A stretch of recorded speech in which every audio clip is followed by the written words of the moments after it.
নমস্কাৰ আদিৰা বুটিকৰ পৰা সৰু ৰিল এটালৈ আজি মই আকৌ আহিলোঁ। আজি মই দুযোৰ ব্লেক টছ দেখুৱাম, চাব কেনেকুৱা লাগিছে। এইযোৰ প্ৰথমতে দেখুৱাইছোঁ, এইযোৰ ব্লেক টছ।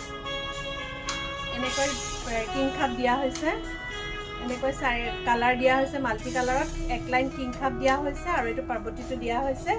বাকী মাজডোখৰ উকা।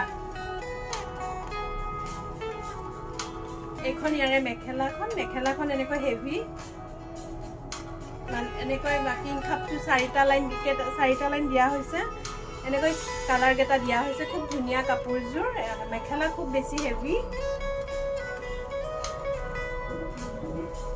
এইকেইটা ইয়াৰে চাইড পাৰি কেইটা এনেকৈ দিছে ৰেডত, আৰু ব্লাউজটো এনেকৈ আপোনালোকক দিছে হাতত এনেকৈ কিং খাপ কেইটা আহিব মাল্টি কালাৰৰ।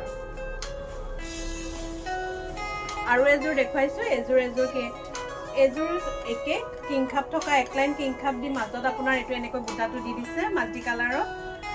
এইকেইযোৰ ব্লেক টছ হয়, খুব ধুনীয়া। এইখন ইয়াৰে মেখেলাখনো খুব হেভি।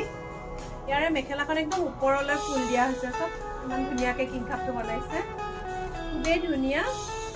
আৰু পাৰিখিনি এনেকৈ দিছে মেৰুনত, এইখিনি পাৰি আৰু ইয়াৰে ব্লাউজ পিচটোত এনেকৈ মাল্টি কালাৰত এনেকৈ দি দিয়া হৈছে।